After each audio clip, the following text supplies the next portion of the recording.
guys? This is Slime Boss here, and welcome back to the Crazy Cap Podcast. It's been a while. Yeah, it's season 3. It's been a while for us, and we don't really know how consistent it'll be going forward, but we are back, and it is time to go back to more Crazy Cap shenanigans.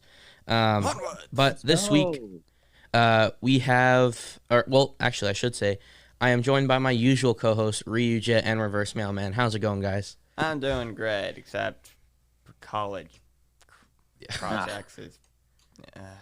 Yeah. Anyway, I can college agree with that. Yeah. This week, we are joined by Napoleon Smith III. You may know him as the executive producer on the recent live-action Ninja Turtle movies, as well as he is working on the Atari Hotels, if you may or may not have heard of that. We're really excited to be interviewing him today. And before we get into that, though, don't forget that you can find us on Spotify, Google Play, and iHeartRadio, and anywhere that you listen to podcasts.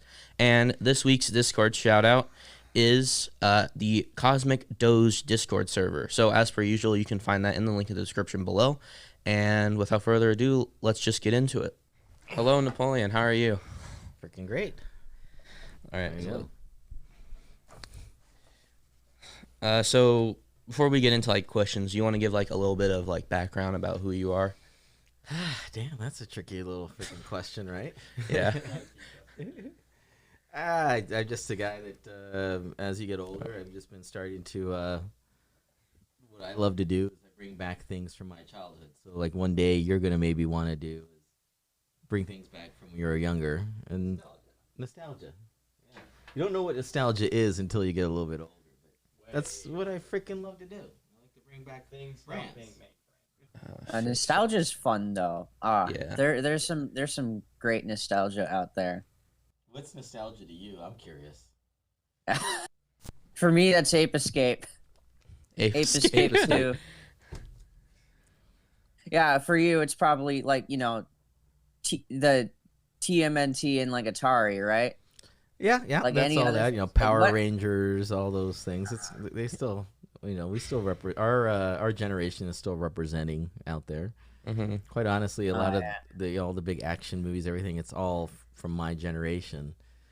But it's pretty cool that nostalgia has got a pretty freaking cool place right now in the digital age as we're going to digital. Yeah. Space. It's pretty neat. Yeah. And that sort of is like something that they talked about in the gaming industry as well, is that people want to preserve these like older titles. And from what I heard from like some of the bigger names in like, on the Western side of like the gaming community, they're just like, oh, no one wants to play these old games when there's a massive market for this, just nostalgia in general. Absolutely. So I have a few questions here for you. Shoot away. We always ask this of all of our guests that we interview. So what is your favorite game of all time? All right, so I'm dating myself, but I like this game. It's an arcade game. It's called Galaga. Oh, I don't know why. I'm obsessed with it. Anytime I see one, I have to freaking play the game. And then, another Always a game that I classic. play at home when the friends come over that I really like. I have a Switch at home, and I love playing Mario Kart. I mean, it's just, and then you go online, and I just get my butt kicked every freaking time. And I'm like, dude, what are these guys doing that I'm like always ninth place? Like, I'm playing this pretty decently, and these guys just crush me every time. That's the frustrating part, is it? Apparently, you need to get better at it, but I love myself some Mario Kart. we're still waiting on the next one. We need a new one. Yeah, definitely. We've been playing Mario Kart 8 since 2014. Right? Yeah, like Mario Kart 9. Like what are they even gonna do for Mario Kart 9? Mario Kart 9 was Mario Kart Tour. Duh. Yeah. The mobile game. Yeah. All right, so let's start off with Atari. So Yeah. why Atari? Like versus like Sega or. So, I think I've narrowed it down to one main reason is that a lot of these other companies exist today. And what I mean by that, Sega, Nintendo, Sony, they all started, they all have some lineage to them, but they're too prolific in the gaming world right now. They're all gaming publishers now. So there's no way if you did like the Nintendo Hotel, would you get Sony or Epic Games or anything to help them? Because it's like, dude, we're not going to help our competition. Everybody's in their own silos. But Atari is different. Atari is the original OG. It's the original gamer. It created this whole freaking thing. And it's kind of evolved to where it's not what it used to be in the form of everybody loves it, they give it its props. But it's not like it's creating Fortnite or Call of Duty or any of those games. Yeah. So now I see Atari as that guy, as that platform where all the other gamers get to come, and that's like kind of their nostalgia and their hangout place. So that's why we chose Atari.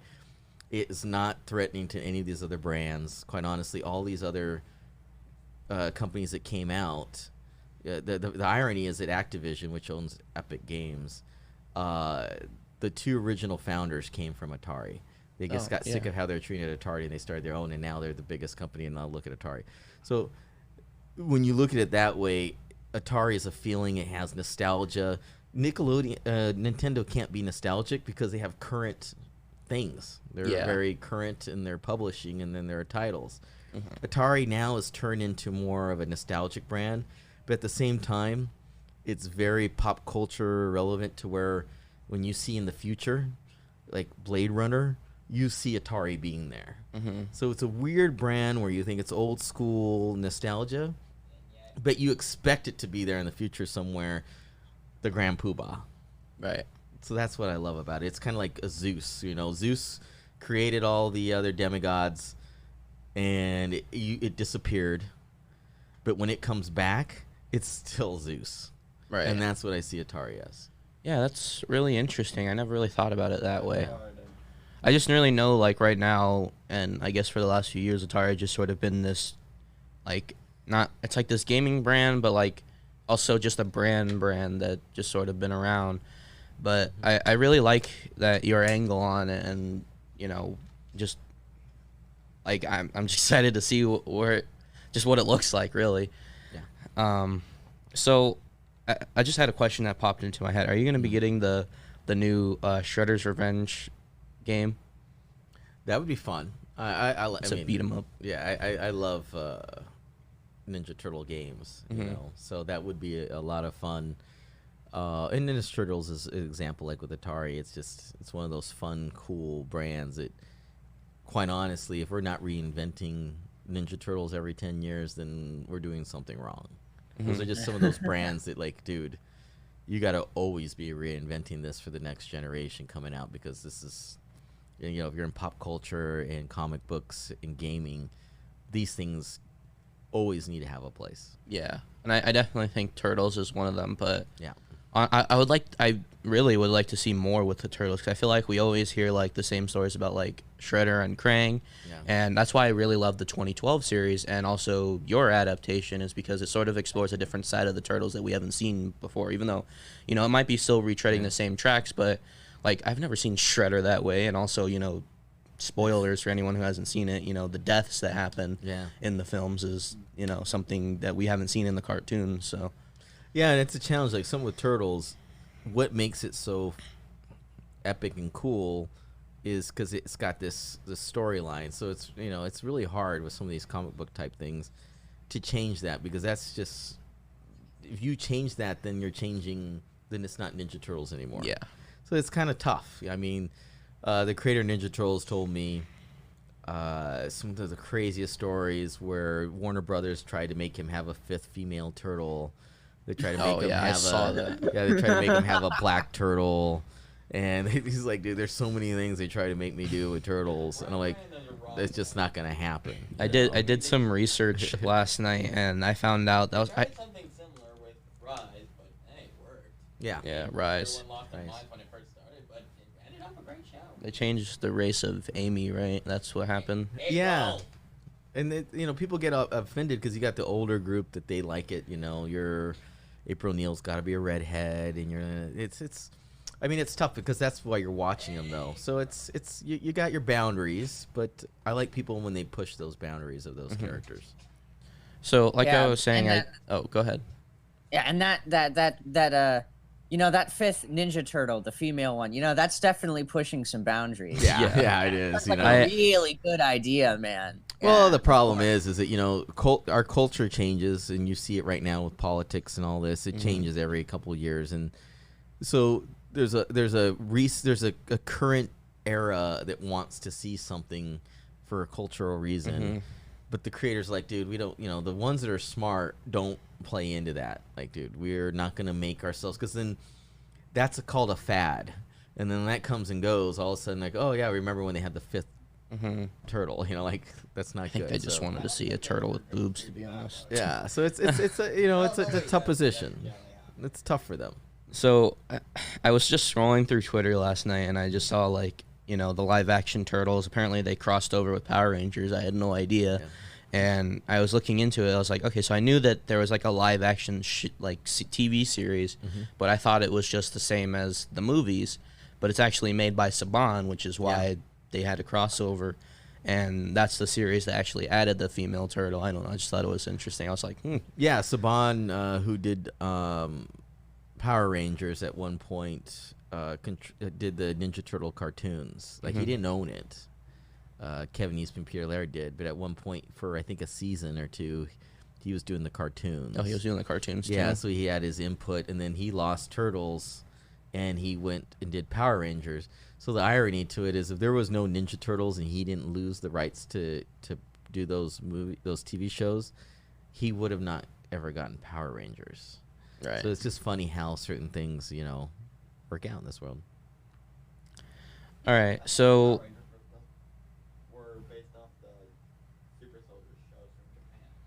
Yeah, Power Rangers is such a genius idea. A lot of people don't realize, because today's day and age, we see things go so fast. They didn't realize that Saban, it took him 7 years to get Power Rangers on the air. He saw it in Japan. He saw how cool it was, like a version of it. Was it called Power Rangers at the time? He went to every studio, everywhere, and for 5 to 7 years, they laughed at him. Like, dude, you're out of your freaking mind. But he stuck with it because he knew its potential. And the one thing he did too, though, is he stuck with it and he made it better and better and better to finally is what you see today.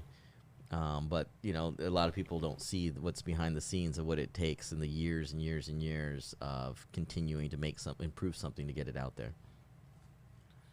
Yeah, hard work. People immediately assume that things like this, they just kind of pop out of nowhere, that there's no work.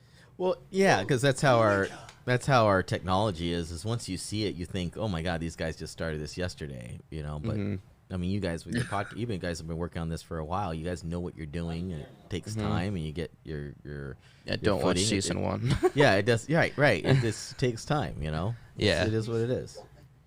All right, so my next question here is, what is your overall goal with the hotel? Is it like to compete with pre-established franchises? Like, is it supposed to be like the Gamers Hotel? Yeah. Is it like created specifically for major collaborations with gaming companies and gaming event companies such as like E3, and for just for fun public events?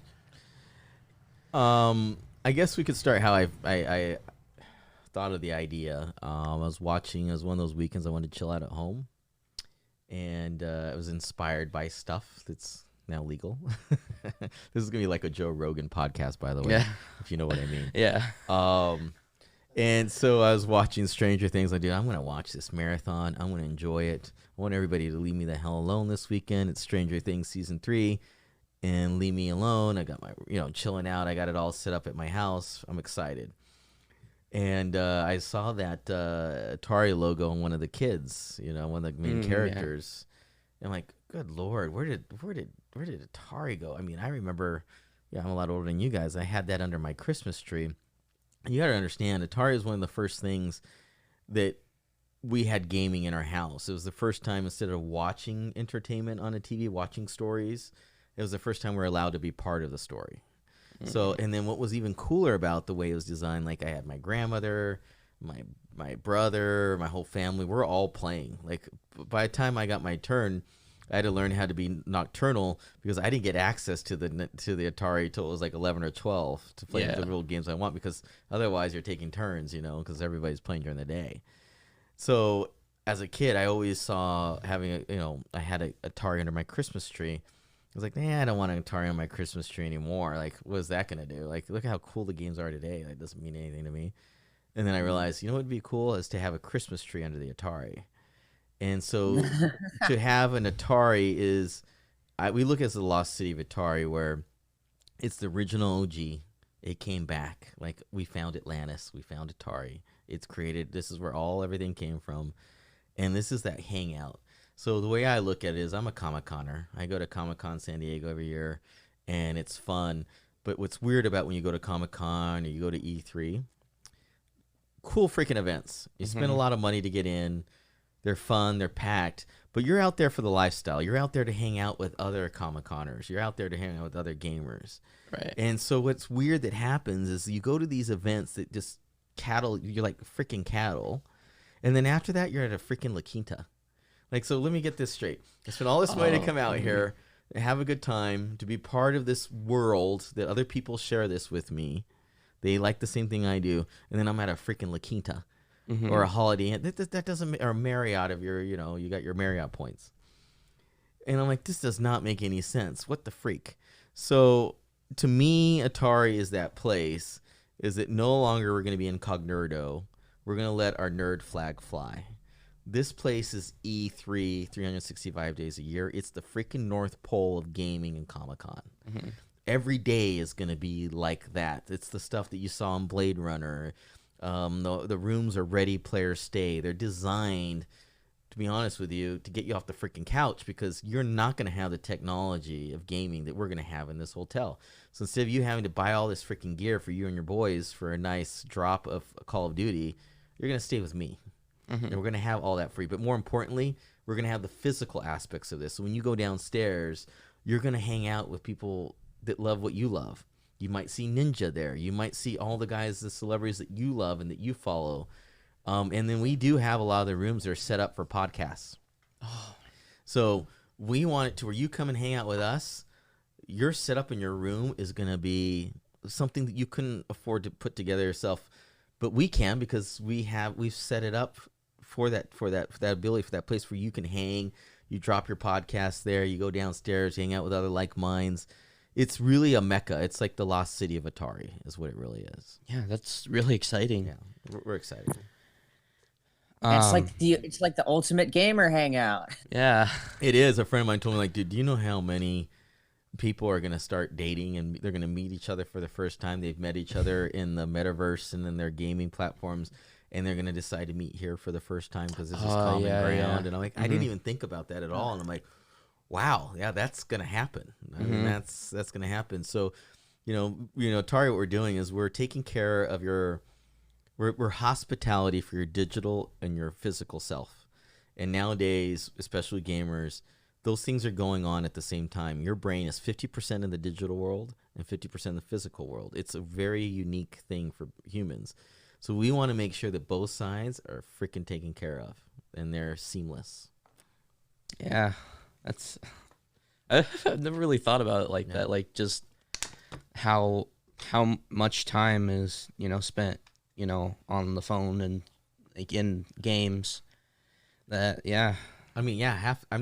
than half, probably, if you're under the age of 25, 26, half your life, if not more, is more important in the digital world. So I guess this sort of ties into the next question, is that will we see the return of like video game consoles in rooms? Because I remember like back in the day there was like N64s in like the hotel rooms and stuff like that. Yeah, our approach is two ways, because the way we see it is that we're nostalgic, but we're also the future tech. The hotel is, the technology built in this hotel is, it's like nothing that we have. You can even get in your house. So that when I mean that the rooms are ready, players stay, there's no consoles. You bring your remote, you bring your controller because that's your controller that you love.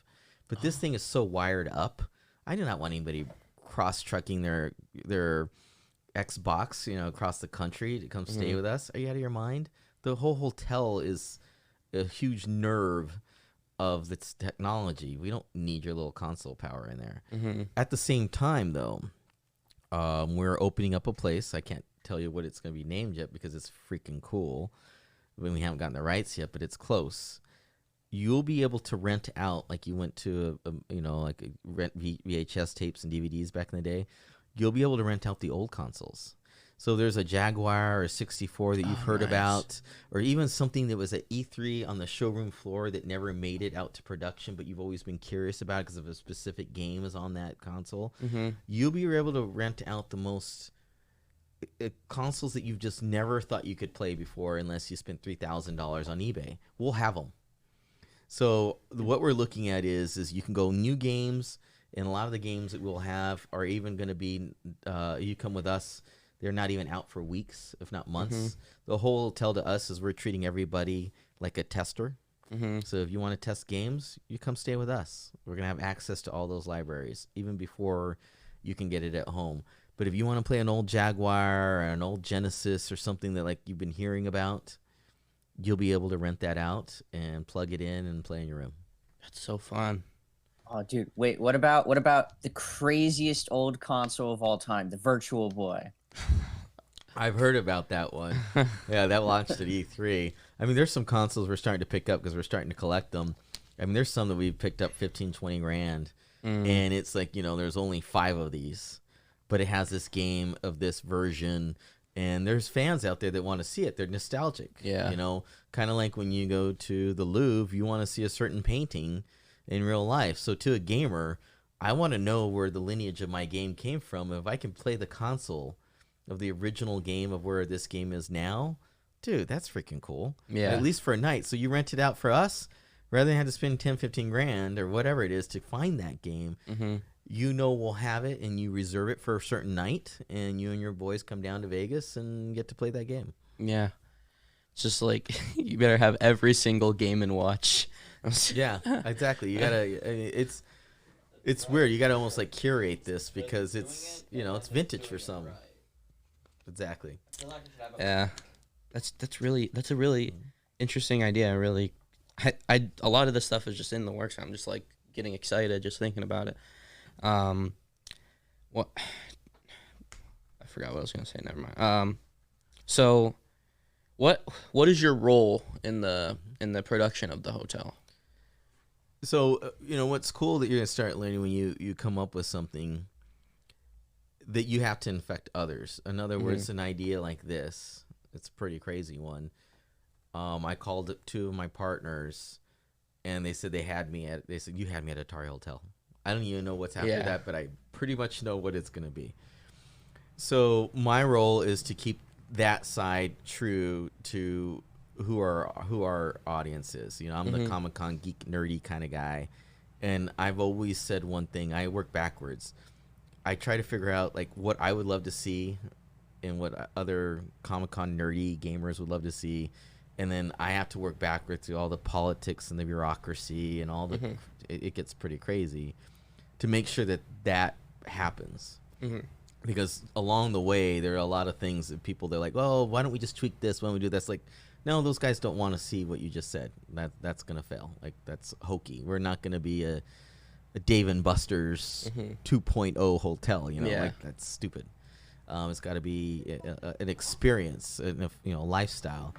So really a lot of my job is to bring in a lot of these other cool, creative people on board that see the same vision. So basically I'm a recruiter and we're building the Comic-Con gamer army. Yeah, we're building an army, and you got to continue to get these really creative people on board. We just got one of the heads of Nike to come on board. We got one of the CFOs from GoPro to come on board because these guys they see what we see. So mine's almost like to infect others with the same vision because this is going to take thousands of people to make happen. Right. All right. My last question for you here is, were you creatively involved with Ninja Turtle movies at all? So, yeah, I like to say that I was employee on the last 2 movies. I was employee number 1. Okay. So what you saw when Ninja Turtles was there wasn't Ninja Turtle movies since the 90s. The creator of Ninja Turtles, he lived up in Northampton, Massachusetts, which is north of Boston. And he treated the turtles like his baby, like they were his kids. Like, it was weird. And finally, I gained his trust to say, hey, there needs to be a new world for turtles. There needs to be a new, and that in order to do that, you got to get out of. He was in his shell, if you will, and he didn't want to leave that area and go out into the world to tell everybody, hey, let's do a new Turtles, and this is how it should be. So he is the one that fortunately believed in me to do that. I mean, it was a gift from God, if you want to say it, because he'd been approached by many other people. So my role was, which was nice, is everybody that came on board, from Michael Bay to it being Paramount, Nickelodeon, I was employee number one. At one point, it was me owning just the rights, and it was pretty funny because I thought I was the coolest person on the planet. Like, I own the freaking rights to the Ninja Turtle movies. I thought I was the cool, and all of a sudden, like, what? It was crazy. Nobody cared. Like, shit. Yeah. You know, but what was cool about it is once you start bringing people on board, when you infect them with, let's do a new Ninja Turtle movie, like Michael Bay and Megan Fox and all them, you're infecting them with their idea. They are coming on board because they like your vision of how the turtles should be. So when you see the turtles, a good example was, I always was obsessed that turtles should be like 300. Like the shell should be like the shields of 300. And that stuck. If you did not notice, our turtles are mean, huge, 300 badasses. Now I'm thinking more they should be smaller and teenagers, true teenagers, like young teenagers, and tinier. Right. But my Ninja Turtles, they were huge. That stuck. So some of the things stuck from when it was just me, employee number one, and mainly because I was thinking about it every night. And by the time those people came on board, like, so what are you thinking? Like, well, I've been thinking about this for the past 2 years. Right. So I 3 years. I know exactly how it should be. So some of those things stayed. So when I was watching the movies, parts I almost crying, like, holy cow, that actually stuck. Yeah. You know, so that vision, when you're at the beginning, you actually lay some parameters, and sometimes they stay throughout the entire project because that's the people that you brought on board. That's what you sold them on, that vision. I'm hoping that the majority of that stuff actually went through because I enjoyed it. I like the designs of the turtles, so I mean, so all right. Absolutely. So that is all my questions. So Liam, go ahead. Sweet. Ooh, all right. I gotta say, like I've seen a lot of Teenage Mutant Ninja Turtle stuff, but I've got one very important question for you. The most important question of all time. What is your favorite Ninja Turtle? So I get asked. Oh. Is this on?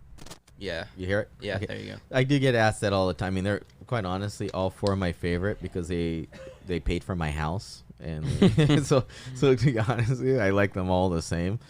And they're all green, if you know what I mean. Yeah. But I do like Donatello. He's just... Yeah. You know, there's funny, this psychologist came to me once because he said he wanted to do a book based off of your psychology of which turtle are you. Oh, like, okay. That's, that's a very cool concept. And just to me, like, I resonate with Donatello, his humor, but he's still there. You know, he's there whenever you need him. That's more my role. And what's cool about the turtles is that each one plays their role. They're equally as important. You don't have to be the leader to play just equals a role in the turtles. And that's what's cool is they showed, you know, you got to have the brute force, the intelligence, the comedy, the heart, and that's what Turtles is. And so to me, I believe in anything you do, you kind of need a team because if you want to do something bigger than yourself, it's going to take more than just you. Right. So to learn how to get along with other people, and what's cool about Turtles is I think most adults should watch that movie because the hardest thing to succeed is getting along with other people to share a same vision. And that's what Turtles is all about. It's all about how they sometimes just can't get along. And then what do? They get their asses kicked by Shredder. But then when you see them all getting together and they play their role and they respect the other person's role and they each play their role, they are freaking unstoppable. You can't stop the turtles when they're all playing their role and they're all getting along. So to me, if I'm on a team, I'm a Donatello. And then, like even with Atari, I found my Michelangelo. I found my Leonardo. So, you got to find those people who are going to play that role. Once you find all those places and you make sure you're like the turtles respect each other, you can take down Shredder any day of the week. Yeah. You dropped us with some philosophy on turtle rules. Yeah, that's the way I see it. Yeah. Isn't that all our goals in life, just to take down Shredder? Yeah, and what's cool about it, if you do it right, you're taking it down with your friends. I mean, there's nothing like that. That's the best. I mean, you guys are having a good time here. You have your podcast, and as you're going through all these experiences, you're doing it with your friends. I mean, that's freaking cool. Yeah. I sort of understand that, too. Just like Donatello sort of just has, like, the brains. He's, the creative side. He builds something. And, Michelangelo, he's about, like, partying and stuff. So... yeah, they're all needed, man. You don't need to your one of your partners can be the tough guy. Your other partner can be the brain. Your other partner can be the creative. Like, you learn now, you don't need to be all of those. You just need to partner with those other guys and respect them for what they have. And they respect what you got, and you guys go take down Shredder. Now, which incarnation do you think is the best? Obviously, you probably have a little bit of bias, but I mean, yeah, I like the newer ones, obviously, but I mean the old original Ninja Turtle movies. I mean, the ones with the rubber outfits. I mean, that's just like, I watched it the other day, and I'm like, Revenge of the Ooze. The Ooze one, and like, dude, this is Secret of the Ooze. Some turtle fans out there gonna kill me for saying Revenge of the Ooze. But I love that one. Oh yeah. All right. So, I've got another important question for you. Some may say a little bit more important.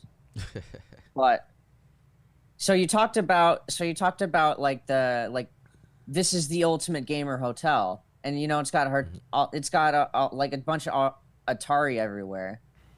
Now I got to ask, like how many games do you even got over there? You got a bunch of Atari games, you got some, like, you probably got some non-Atari games. Well, the irony is Atari is a place. It's a world. We could care less if you play the old Atari games or not. I mean, we want to be Switzerland. We want to be the United Nation of games. So we want the latest Fortnite to be dropped with us. We want the latest Call of Duty. All these games, they're all welcome at our place. So we're just the old grandpa. We're the original OG. We're the place. And so you're not going to see overly over-the-top Atari anywhere, because we're kind of a world. We're kind of 80s, 90s, Blade Runner, cool feel, experiential. And all the games that you guys play that are current today will come to life at our place. So that's what's great about it. Always be changing. But this is not designed to be Atari gaming centric by any means. You'll see the nodes, because that's part of its lineage. And we're doing that. We're going to have a lot of those Easter eggs around, but it's really designed for current gamers and Comic-Coners. We're relevant to today. Absolutely. Yeah. So you got man, do you got like a PS5 over there already? I know, that would be great. We would love to see a lot of the big gamers drop with us, but like I said, consoles, it's kind of like in Back to the Future, roads. Where we're going, we don't need roads. We're ready to be, the whole hotel is a console. Just bring your controller, because we know you like it, you're used to it. That's all you need to bring with us. We're ready, player stay. So you play the game without a console? Yes. So we're gonna have a master hub, and so we'll work with all the with Sony and Nintendo. So you'll have the same feel you need and everything. But to see a traditional console, if you want, you can. But you're gonna be renting that out like an old Jaguar or Nintendo. You're doing that because you like that feel or whatever. But the whole hotel itself will have the libraries embedded in it. You don't need to you don't need to bring your own console or have a console or anything. This is And probably, all the libraries will be there that you need to play any game you want. They'll all be there. this is probably like the stupidest question I could possibly ask, but like save files and experiences. Just so saving your experiences, Yeah. like that. Yeah, like if you're in the middle of like Final Fantasy VII Remake or something like that. Yeah, but today we all sign in, on our avatars and everything. So all your data that you're doing for your, that's of course that's going to all be there. I mean, this is a place that's not just as important your hospitality for you, but we care as much as the hospitality to your avatar. Mm-hmm. We want to make sure that's taken care of. So anything that your avatar actually, when you come stay with us, you're going to get energy points or rest points, whatever you need by staying at the Atari. Quite honestly, a lot of the assets, so let's say you're in Fortnite and you see a limo, golden, flying DeLorean with a turret gun on the back and 3 guys having a good old time on this thing flying around. Like, dude, these guys are having a good time. Where the hell did they get that damn thing? They're having a fun time up there and they're taking us down. Most likely they're at one of our Atari suites, and that asset, that Atari flying DeLorean is part of that suite. The only way you can get access to that suite is if you're staying in that room. So that's kind of the stuff that you're going to be seeing to make sure that your characters are taken care of at the Atari. Yeah. I just need to make sure, because like this is sick if it's true, but are you saying that it's like you could you just got like one master console and it's like you can play any game on there? Just like you got the Nintendo Switch games, you got the PlayStation games, the Xbox games, all on the same kind of like console thing. Yeah, the hotel's a console. You'll be able to go down into our servers, which will be like probably 2-3 stories down in our master hub. The whole thing just wires out to the rooms. So, and then we're gonna have the best optics, the best speeds, the lowest latencies on our screens. So, to be honest with you, if you want to get to a certain competitive level, we might have a millisecond faster than you'll see anywhere else, just because we've programmed it like that. But the consoles are like we're just talking master central computing, and they will all be in a hub that you'll get to come look at, and it's cool. But the rooms are it's piped in, so we don't need to have actual consoles in your rooms. That's you can do it if you want to, but because your console gets to go out and have a little fun, gets to go on the town, but that's about it. Dude, and that's sick. Don't forget, like, the future of gaming too is in like streaming and stuff. Like we see it in Xbox xCloud. Like there's Absolutely. like that's sort of what I picture when you say like we have like just a massive server that really runs all like the graphics and stuff, and then we just run it to your room. Yeah, and we're set up for your Twitch and for your streaming and everything. Nice, so the rooms are really designed for if you want to broadcast out and everything that you need to do that. These rooms are designed for that. So it really has everything that you need for today's modern gamer. And they have a lot of needs, and then you press a button, you got your Hot Pockets there in a few hours. And if you want to put a mini fridge in there, whatever you need, because you're going through a sesh. The irony is we're gonna we'll have more staff at night than during the day, because we're gonna have full tech support, everything that you need. We know that gamers are starting at 7 and they're going till 7 in the morning, so we're treating the hotel like that. So our main operational hours are at night, whereas other hotels, good luck getting anybody to do anything past a certain hour. Yeah, we're literally the reverse. We've designed everything for what a gamer and a Comic-Coner needs, and that's including the hours. it's just every square inch of the hotel better have Mountain Dew, Doritos, Exactly. Taco Bell. Oh, you better believe it. 24/7. A Dorito taco. Taco Loco. Yeah. All right. So I gotta ask. How much does it even This doesn't sound cheap. How much does it cost to get a room here? Yeah, see, and then we get that. So, this is a mainstream hotel. So you're looking at the rates in Vegas. It's going to be not much different. You're going to be able to, and we're even looking at things where, all right, your average room is probably, 150, 200, 300. Then we have suites in the thousands because it has, full top to down visuals and VR, whatever. So you can go pretty nuts. You can go where it can go pretty crazy. But your average room is pretty comparable to pretty much any other room. Mm-hmm. Reason being is that we understand that your commerce that you're going to do, we're not dependent of you going downstairs to our restaurant. We know that you might go into one of our experiences or whatever you need in the digital world, and we're probably going to charge you there. Okay. You see, so our model is that we, as a whole, traditional hotels today make their money physically. 50% of our money comes from the digital world. So a lot of the stuff that you do, we want you to stay in your room. We would probably make more money. We'd rather you stay in your room and let our, like we can't handle all that traffic downstairs. We'd rather you order your stuff up here and then order extra things that you want to do online through us. We'd rather see that because, we're building this little cave for you so in your digital world, your physical world is taken care of. And then you want extra assets in the digital world. Well, you're staying at the Atari Hotel on the digital side. Mm-hmm. We got what you need on that side too. So that's why it's a little bit of a different model traditionally, because we understand something with Atari. You're 50-50 in the real world and 50-50 in the digital world. We're the first hotel that's hospitality for both. So that's the answer to that. Yeah. I mean, people already spend millions of dollars on V-Bucks already. I mean, might as well just spend your V-Bucks on food or something. Exactly. Exactly. Yeah. All right. I got one more question for Absolutely. you. It's a more serious question.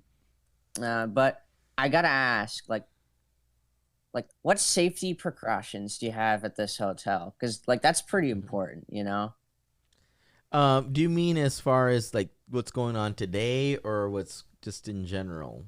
What do you mean? I mean, kind of both, just in general. Like you got how's 2020 affecting this, and and that's a big question. The interesting thing is that with gaming during COVID, we've shot up 30-40% in gamers, which is cool. And you're asking the wrong guy, because I've always had the mentality of safety third. You know what I mean? I'm the kind of guy that like fun first, this second, and then safety. And probably get in trouble saying that, but I mean, we're gonna have a lot of what you need today to be a safe environment, and also in your digital world, making sure that you have all the safety precautions and to protect your assets and all that in that world as well. But yeah, the great thing about it is because we're building from scratch, ground up, we're able to put in technologies for, we're looking at a lot of technologies for electricity, that we're going to have our own power banks. We're actually looking at the Tesla power banks. And if things go down, we could still be operational for like 3 freaking months. We're like really becoming our own city. So we really want to test out the latest technologies, and that you see with COVID, you see with power, and other things like that, because we can, and we're seen as a future hotel. So we want to see things that you're not going to see for another 10 years, and we want to build it into our hotel now. So it's pretty cool, as everybody we talk to is like, well, this is experimental. And it's kind of nerving doing a hotel where a lot of the things they're saying is, oh, this has never been done in a hotel before. But that's a really cool thing too, because we know, let's be honest, with gamers and everything, they're not going to expect anything less. If you're not keeping it to the level that they're seeing in other things and in their games, like, dude, they're going to be like, really? I'm going to stay home on my couch and play this. Mm-hmm. So we do really have to step up our tech quite a bit. I mean, already just based on what you said, I would rather game here than at home. Like, yeah, we look at it as the back in the day, you'd go fishing with your boys, and now what I'm seeing, like when a Call of Duty or Fortnite drops, guys get together and they play, and for the weekend. Well, dude, you're not doing that at home. You're gonna do that at the Atari, because we have that big boat that you need.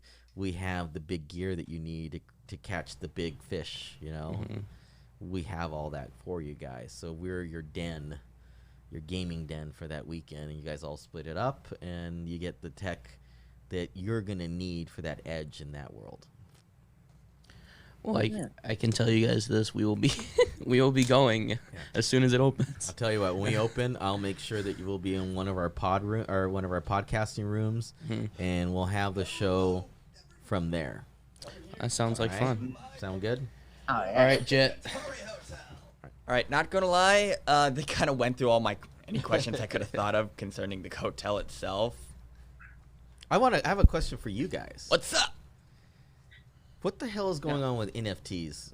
Tell me your opinion. NFTs, what they're doing. So apparently they're with blockchain and crypto. They're doing like art and different characters, and they're converting them into. There's like value to them now. They're called NFTs, non-fungible transaction. But I'm seeing it's a lot of younger guys buying these. They're video game guys, and they're buying these like Atari just came out with some Atari shoes.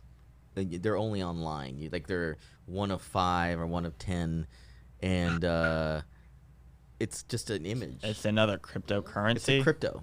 Yeah, but with virtual items. Yeah, with virtual items, and like the Atari shoes, one of them sold for $13,000. There's an NFT that just sold for $67 million for one NFT. But it's basically online art, online collectible trading cards. I'm just trying to figure out what the younger guys are thinking about it. I'm not gonna lie, until you mentioned it, I've literally never heard of that before. Yeah, same. Interesting. Well, good. I'm trying to figure out who's playing ball and who's buying these things up. I mean, I know that after people will do stupid things for It does virtual seem like items, it, doesn't it? So people buy a lot of virtual items, huh? That's a thing. Except this seems even dumber, as you don't even, in most circumstances, you're getting something you can actually use in game. Well, the example I'm thinking of, Team Fortress 2. But with what you're describing, it just sounds like you're having virtual items to have virtual items. Yeah, Like, it's weird. But there's a collectability to it, and they're blowing up. They say Pokemon's going to be launching all theirs, and it's going to be insane. Yeah, it's So probably the biggest example of owning a virtual item for Team Fortress 2 is the Golden Pan. Oh, really? Yeah. Oh yeah, they got like a bunch of like weapons and like hats you can buy and sell. That's very cool.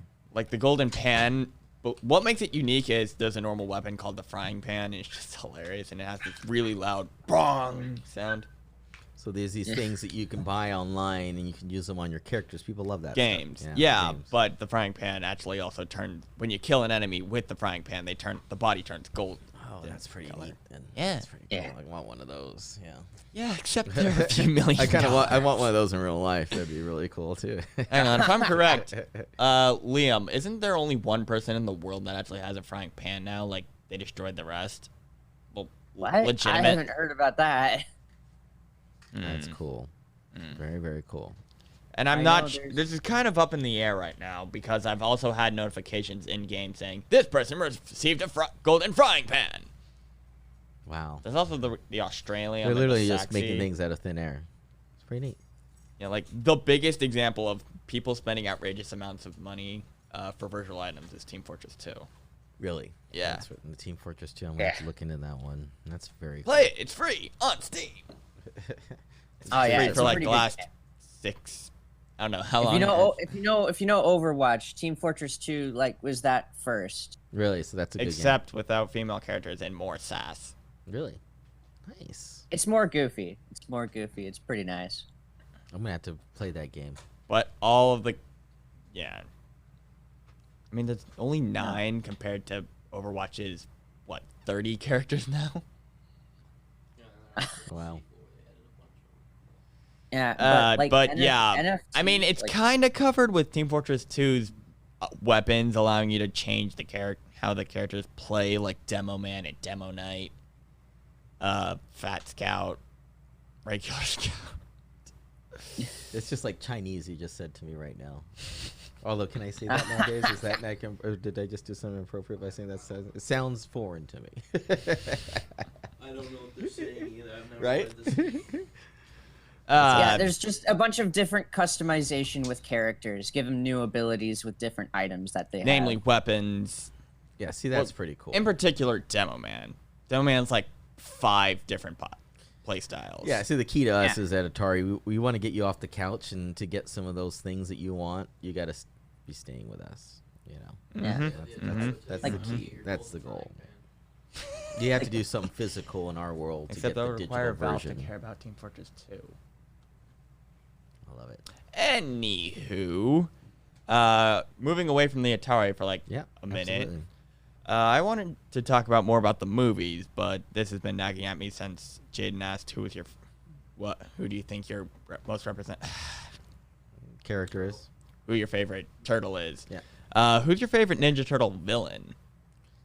You know, it's weird. I hate the Krang nowadays. I mean, obviously Shredder is Awesome. awesome. I mean, it's interesting with Turtles. I mean, you have some like Bebop and some of the other ones, but they didn't get too in depth that you see in like other comic book that they have like a villain of the week.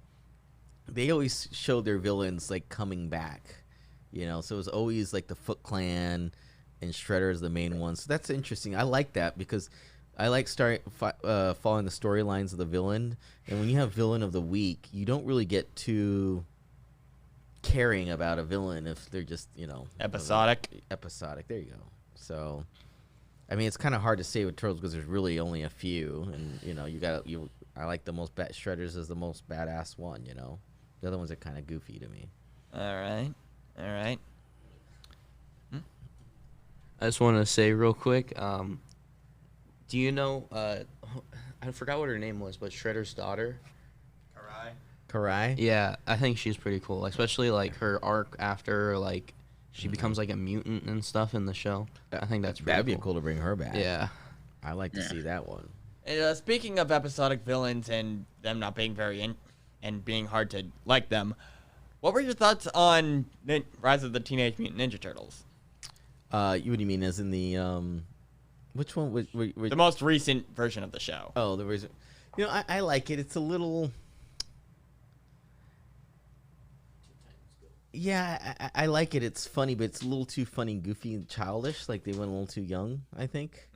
I would love to see a. Have you watched the whole show? Yeah, I don't know. I just think I like it to get like in Star Wars. You see the Star Wars ones. They really get into the darkness of it, and like if you're an adult, you can really enjoy it too. Some of the newer ones are like, a little bit too young version. Like the Batman crossover one, that was pretty cool. But the newer versions, they start getting a little going to a younger demo, and I'm like, I feel like that's the current state of television nowadays. Yeah, it is, like and I get it. Trying to get young, like really young people into it, except they're failing miserably, and it's just not funny, and they're losing the main. Right. I mean, I'm in my audience. 40s, and there's some certain cartoons that I'm like, dude, this is for I love these ones, like Batman Beyond. Freaking great. I mean, like, dude, that's just some great storytelling. So I like them using animation and the technology, but it doesn't have to always go to like the ultimate youngest demographic, Yeah. So like, have you guys watched that Invincible yet? The What? Invincible on Amazon Prime has a show called Invincible. Yeah, I don't really watch TV. I saw some of that. Oh, dude, the end of that first episode is so. Crazy, right? That's the kind of animation that I like seeing. Like it's animated and it's traditional animation, but then they get some real adult parts and they're like, "Holy cow, did I just see what they just did?" That's the kind I like, personally. Yeah, and that's kind of the thing when you mentioned people focusing more on animation and less on actual storytelling. Yeah, it's kind of a thing with Rise of the Teenage Mutant Turtles. Yeah. When you, in particular, the fight with Shredder. Right. Pretty much the fight on the train. And so Ninja Turtles 3 will be animated, and Seth Rogen's in charge. So Oh my god. I think that's gonna be pretty freaking The whole funny. thing is animated? The whole thing's animated. How is it going to be the same characters? Completely I mean, all the characters are the same, but it's completely, new version of animation. Obviously very expensive, nice animation, beautiful. And it's going to have, Seth Rogen's in charge. So what I think we're trying to do on Ninja Turtles 3 is go back to the humor of what Turtles are, the funness of it. those kind of jokes. If you're an adult, you get it. If you're a kid, you're laughing at something you don't know why you're laughing. And an adult gets it too, you know. So I'm a big fan of the 2012 show. Yeah, the 2012. That was pretty good. One particular comment I've actually read was, and this actually ties in with Jaden's comment about Teen Titans Go, is Rise of the Teenage Mutant Ninja Turtles is the Teen Titans Go to the 2012 version. Yeah, original Teen Titans. They both did the same thing. Except Rise of the Teenage Mutant Ninja Turtles did it right. Yeah. Well, and it's cool because I think Ninja Turtles was one of the first comic books to have like true bona fide sarcastic humor in it. And that was one of the first things that people really loved in their comic books. So it's nice when they go back to some of that comic book humor, it looking more like an animated comic book. I think people respect that. That's kind of fun. Yeah. It's really fun to see it that way. Anyway, I also wanted to ask, during the movie, what was the hardest scene to work on? Well, so it's cool. Like, I was an executive producer, and what that means is by the time the filming starts, they're like, "Who are you?" You get a nice little chair with your name on it, I guess. So I'd be on the set here and there, but so I didn't really get to see that part of it. It was pretty funny. In one of my first meetings when Paramount Pictures came on board, I said something, and Michael Bay says, "Who are you?" And I go, "I'm the executive producer. You know that." And it goes, "Yeah, that's right. So I just need you to just shut the fuck up." And I called my attorney, like, "Yeah, dude, he's the producer, and you just need to shut the fuck up." I'm like, okay, now I know. But at the end, like, he's like he has a specific vision. Everybody works for him. It's his job. It's his thing, and period. And he goes, and afterward, it was cool. He came up to me and goes, "Hey, next time, just bring something like that to me. Like, dude, I just had to say that in front of the crew. Next time, if you have an idea like that, because I kind of like that, but just, let's sit down and talk about it, outside of the." So I get it. Like, when you're doing those kind of movies, it's not a democracy. Everything today is a democracy. Those things, the movies that you see really that are great, it is a dictatorship. it is. Like, it's his set. Everybody works for him. And a lot of the good actors and people working, they respect that because they know that the final product will be great and somebody's really carrying them. They know that vision. So whatever you think that should be done differently, you don't know what this is supposed to look like in the end. He does. So, the scene that was cool about Ninja Turtles is that we got to film in New York. So I think the toughest scene was, I'll tell you, because it cost a lot of money. We had to redo it. We flooded the lair. So there's a lair scene, and that set costs, $9-10 million, maybe a little bit more. And then we had it where we thought we had all the scenes, and okay, now it's time for the flood scene. So they flooded it because they didn't need the set anymore.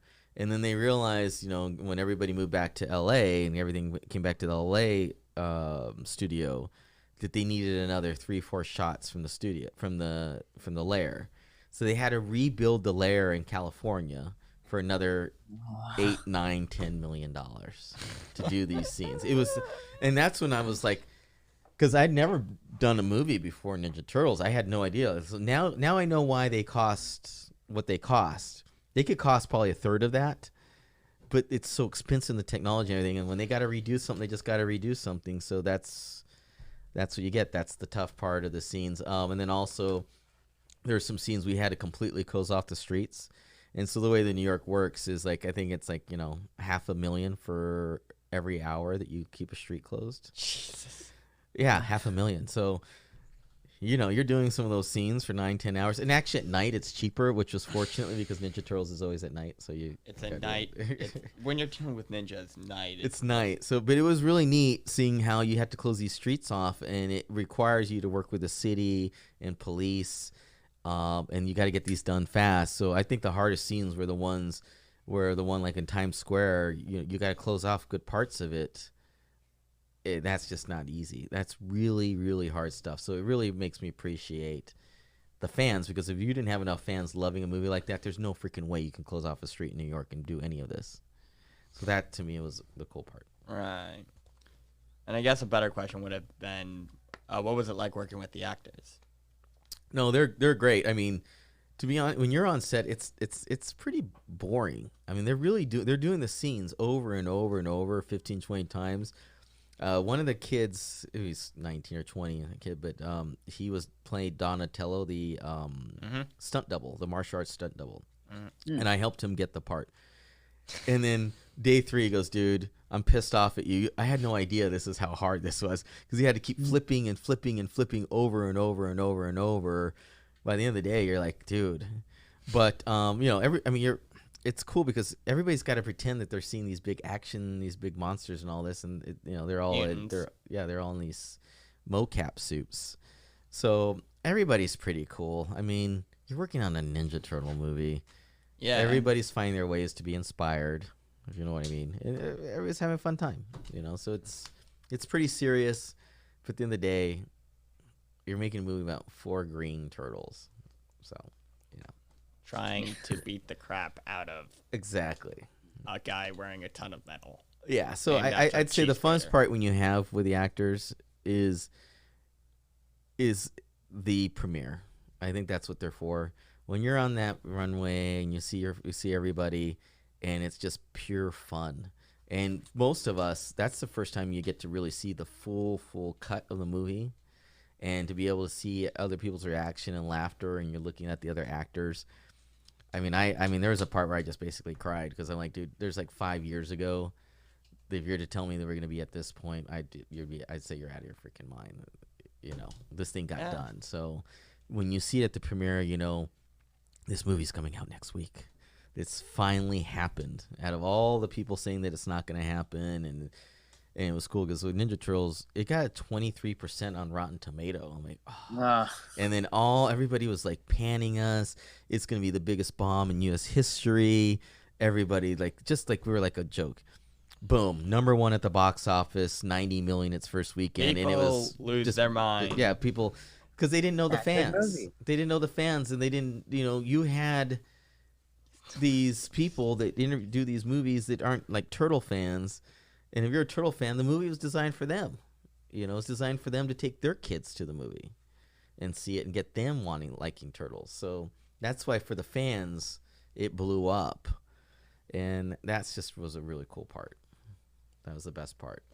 Even if I imagine that even if people predict that the movie's going to be terrible, they still have to go see it. Correct. In order to write an accurate review, meaning you're still making money. Yeah. I mean, it's, you just, if you make it fun enough, and that's what like with Michael Bay, he produced them, and he goes, look, he kind of has a philosophy, like, what script? You don't need a script. He wants it just to be a lot of blow up, a lot of action, a lot of fun. So if you have to make the movie actually enjoy watching. Yeah, and it's like if you're gonna talk about a movie and critique it, it's not a movie. Ninja Turtles, those last 2 movies, they were rides. You were like in a ride. You're sitting down and you felt like you're going through these crazy experiences and fun. It's a ride. It's not a movie.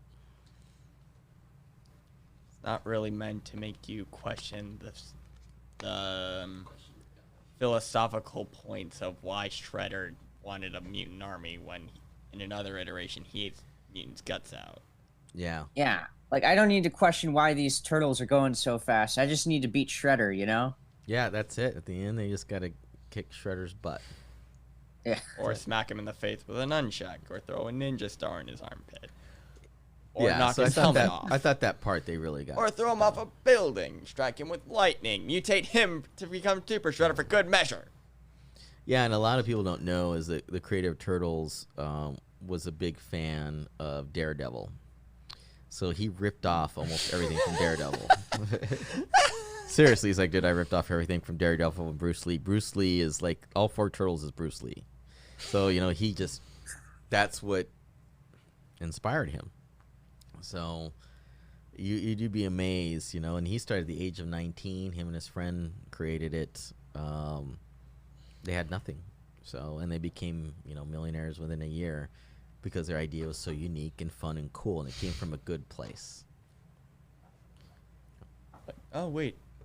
Oh, no, I made a bunch of a bunch of turtles who were mutated by DNA to turn into ninjas. Did I rip off Daredevil a bit too much? Yeah, they did. Dude, they were waiting to get sued from Daredevil. Like, dude, this is Daredevil. But the Ninja Turtles, like Mutant Ninja Turtles, is so Like in your face that you don't even look at the storyline because, like, dude, this is insane. So nobody sees the ripoff because, it's the Ninja Turtles is like the shiny bright object in the room.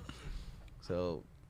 No, seriously. I'm pretty sure I everyone became a millionaire. Yeah, exactly. All sudden they I'm became pretty sure millionaires. everyone, when they first heard the term Teenage Mutant Ninja Turtle, did a double take. Like, what? Well, and it was that title that they borrowed money from that one sister. They borrowed, I think it was like $2,000 to print out 2,000 copies or something like that, and they took it to the Boston Comic-Con. And we're talking the two of them were dirt broke. They had nothing. They were eating pizza. That's why they like pizza. They lived above a pizza shop. Nice. And so there was NBC News that was covering the Comic-Con to make fun of Comic-Con, basically. Like, let's go out there and make fun of... Because back then, it wasn't like you see today. It's a whole bunch of nerds in little chairs talking about comic books. We're talking the 80s. Like, This is total mega nerdism. And so the one NBC, which was a national show, and they picked up the magazine, and the comic book says, Teenage Mutant. What the heck is this thing? So they sold out within 30 minutes.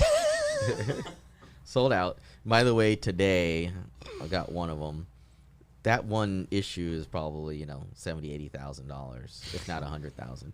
Dang. But I'd say they made their once money that back. once that hit the air, Warner Brothers was calling them like that. They didn't even read what it was. They just saw on NBC News. Ninja Turtles? Right, Movie. and they're like, we got to go call these guys up tomorrow, So that just shows you, I mean, seriously, he said they were making so much money, and one was 19, one was 20. He called his friend, goes, dude, I washed my jeans, man. I washed my jeans. He goes, what are you talking about? You washed your jeans? Like, well, that check I got from Warner Brothers, like, that one, I washed them, and it, I need another, it's washed. He goes, dude, that check was a month ago, and it was for $1.2 million. You telling me that you didn't even put into the bank a $1.2 million check? Yeah, I know. I just forgot. I hadn't done it yet. Can you call Warner Brothers and see if they can send me a new check? That's how crazy it was for them. That was how crazy it was. And that's how down to earth they are too. They're so freaking down to earth people that they're just good dudes and came up with something cool. Yeah. Yeah. So that's the thing. In this day and age, you'd be hard pressed to find anything original. Well, what's cool is that you guys have the technology. See, if they were back then, their outlet was they went to Comic-Con, and that's what was good about them back then, because they get exposure, and then the news happened to be there. And back then, the only way to get known is news or whatever. But you guys have this now. Like, Jesus, you're right, access directly, so you guys can figure it out how to get your exposure. Whereas back then, none of this exists. There was no direct pipeline. You guys have control of the pipeline now, which is very freaking cool. Yeah. It kind of reminds me of there's if you don't know about the development of Donkey Kong Country, basically they made the game, and it was a really long, tedious process because all the models were like pre-rendered and stuff. And so they published the game to Nintendo, which, by the way, this is like one of the very one of the first like outsourced property. Like Donkey Kong is obviously Nintendo's thing, but Rare actually made the game. So they published the game, and then they just never heard anything about it until like months later when someone said, hey, your game's like super popular. Yeah, and then they just like with the internet now, you just make something, and then immediately there's a comment saying, oh, this game's trash. So yeah, I mean, and that's you guys have the ability to make your guys get it access out there, which is neat. That's a very, very cool thing. You can do it from your home. It's not easy work. Yeah, no. I mean, you guys to get what you need to get out there, it's not easy work, but at least it's in your own hands. Whereas before, you had some gatekeeper that if you weren't in a certain magazine, one of those Nintendo gaming magazines, or if you weren't at a Comic-Con or any of those, there was no ability at all to get your content out there. You guys have that right now. That's why it's a whole different world right now. To be honest with you, it's very interesting time. Very, very cool. To be honest, it's very, very cool. It's the start of a new era. Yeah, and I mean, it's still just as hard because you got another million of people, doing these things. But I gotta admit, man, 90% of the people are not that great. So it's just as you rise to the top and you do it great, and you do this enough to get your experience down and knowing where your value is, you're gonna kill it. Yeah, getting exposed back then, you were good. Like if you got exposed, then it's got to be good. Nowadays, it's hard. It's basically the same thing, except, well, now you have to go and find it. Yeah, exactly. Especially with, in our case, the YouTube algorithm. It's just, well, you guys aren't popular yet, so you're not going to get much press. Until you do. So, yeah, I mean, so there's a whole another world of challenges that you guys have, but at least you can do it from your bedroom. That's kind of cool. I mean, seriously, like before you had to go out there and get in a van and go across country, city to city, to little comic book stores and everything to get known. Now you can do it from, like, look at you guys. You guys are over there in different places, and you guys can all collaborate together. Like, dude, that's awesome. Yeah, and I got this monkey in the background. You got a big. I mean, see, you can. You're doing. I have a sweatshirt. That's freaking. I like that sweatshirt, by the way. Thanks. Yeah. So, all right, I got to head out to some lunch because it's Saturday before Easter. So apparently, I'm supposed to be doing some luncheon. But all right, I really appreciate any more questions or anything, you guys. Nah, I think that's it. That's awesome. Thanks for having me on board, man. All right. Well, thank you for joining us this week. We had a lot of fun, and I'm really looking forward to future projects by you. I do have one request though. Please make Ice Cream Cat come back for the movie. All right, I'll have to look into that. I'll have to look. Oh yeah, and obviously we need that fifth Ninja Turtle. Oh yeah, yeah, we'll get a fifth female. I'm so excited for that. All right, we'll look into the fifth one, the one that got away, went to the other direction in the sewer. We'll have to find that one. Thanks, guys. I appreciate it. Thank you so much for watching. I hope you guys enjoyed this video. If you did, don't forget to leave a like, comment, and subscribe, and we'll see you guys next time. Bye. Adios. Adios.